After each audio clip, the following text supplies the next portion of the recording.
Good morning student, आपका BA part 1 और BA BEd part second year class में welcome है। तो कल हमने किया था महाजनपद, जिसमें हमने 8 महाजनपद कर लिए थे। आज हम बच्चे उसी को आगे कंटिन्यू करेंगे और नेक्स्ट पॉइंट करेंगे। तो नेक्स्ट जो अगला जनपद महाजनपद था वो था कुरु। कौन सा था? कुरु। और इसकी राजधानी थी इंद्रप्रस्थ, जिसको आज हम दिल्ली भी बोलते हैं। तो ये भी आपको क्वेश्चन आ सकता है कि दिल्ली या दिल्ली का पुराना नाम क्या था? इंद्रप्रस्थ था। किसकी राजधानी थी? कुरु महाजनपद की ये राजधानी थी। और जो कुरुक्षेत्र में वर्तमान दिल्ली और मेरठ के क्षेत्र शामिल थे, और यहाँ पर कौरव्य नामक एक शासक शासन करता था। और इसके अलावा हमें इस महाजनपद के बारे में ज्यादा जानकारी नहीं मिलती है। नेक्स्ट हम करते हैं पंचाल। पंचाल भी उस समय 16 महाजनपदों में सबसे फेमस माना जाता था।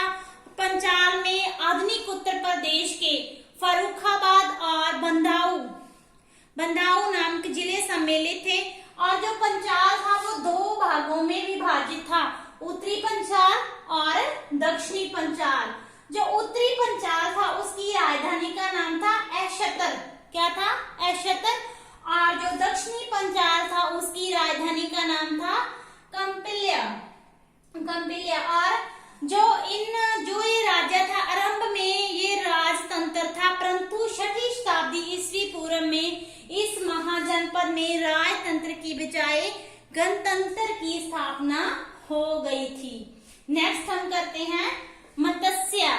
कौन सा महाजनपद? मत्स्य महाजनपद में जो आधुनिक जयपुर और अलवर, जो राजस्थान के इलाके हैं, जयपुर और अलवर के क्षेत्र शामिल थे। और इसकी राजधानी का नाम था विराटनगर। क्या था? विराटनगर। और 6वीं शताब्दी ईस्वी पूर्व में इस महाजनपद का कोई राजनीतिक महत्वपूर्ण नहीं था। तो नेक्स्ट हम करते हैं शूरसेन महाजनपद। कौन सा? शूरसेन महाजनपद। ये महाजनपद था, ये यमुना नदी के किनारे स्थित था। और जहां की राजधानी का नाम था मथुरा। क्या था? मथुरा। और इसके शासक का नाम था अवंतीपुत्र। उनके समय शूरसेन जो महाजनपद था उसने काफी प्रसिद्धि हासिल की थी और काफी विकास हुआ था। जो अवंतीपुत्र था उसने शूरसेन में बौद्ध धर्म को लोकप्रिय बनाने के लिए कोई कसर नहीं छोड़ी थी। मतलब कि उसने बहुत योगदान दिया था बौद्ध धर्म को लोकप्रिय बनाने के लिए। नेक्स्ट है अवंती। कौन सा? अवंती महाजनपद। ये जनपद बहुत ही सुव्याख्यात, मतलब कि महत्वपूर्ण था, और इसमें आधुनिक उज्जैन राज्य सम्मिलित था।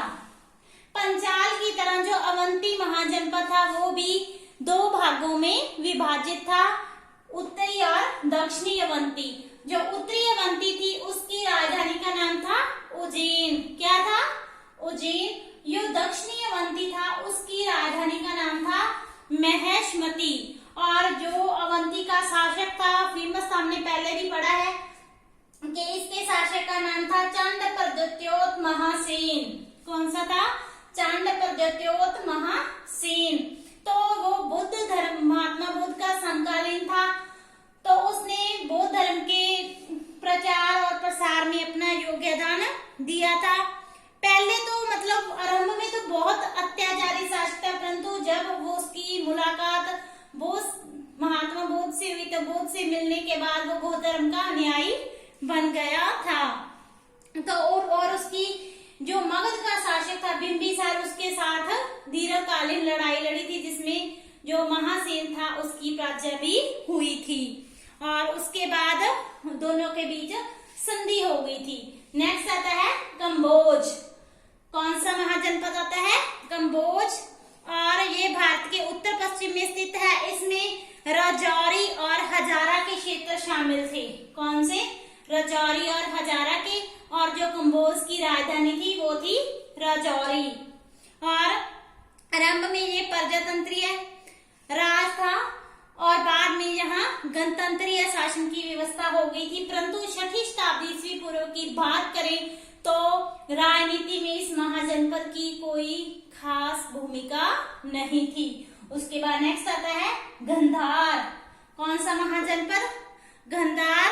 तो जो गंधार है वो पाकिस्तान में स्थित है और इसमें जो पाकिस्तान के आधुनिक क्षेत्र है जैसे कि रावलपिंडी और पेशावर के जिले शामिल थे और इसकी जो राजधानी थी उसका नाम था तक्षशिला। तक्षशिला तो फेमस है, इसके बारे में आप सभी ने पढ़ा होगा कि तक्षशिला में एक विश्वविद्यालय है जो कि पूरे वर्ल्ड में फेमस है। तो यहाँ भिन्न भिन्न राज्यों और देशों से और विदेशों से विद्यार्थी पढ़ने के लिए आते थे। और इसके अलावा जो गंधार था वो एक व्यापारिक केंद्र भी था। शिक्षा का केंद्र होने के साथ साथ क्या था? एक व्यापारिक केंद्र भी था। और जो यहाँ का शासक था, जो तक्षशिला था, उसमें क्या थे? विद्यार्थी शिक्षा ग्रहण करने के लिए आते थे। और जो यहाँ का शासक था 6ठी शताब्दी ईस्वी पूर्व में, इसका नाम था पुरुषाती। क्या नाम था? पुरुषाती नाम शासक का शासन था और वो मगध के शासक बिंबिसार का समकालीन था। और इसके अलावा उसने मगध के दरबार में अपना एक राजदूत भी भेजा था जिसका उद्देश्य क्या था? गंधार और मगध दोनों के बीच अच्छे संबंध कायम करना था, मैत्रीपूर्ण संबंध कायम करना था। और उसने जो पुरुषाती था उसने जो चंड प्रदोत्योत जो अवंती का शासक था उसको एक लड़ाई में पराजित भी किया था।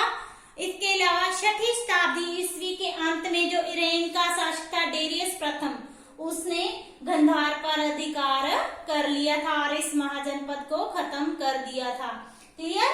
और लास्ट हम करते हैं अश्मक। कौन सा जनपद? अश्मक।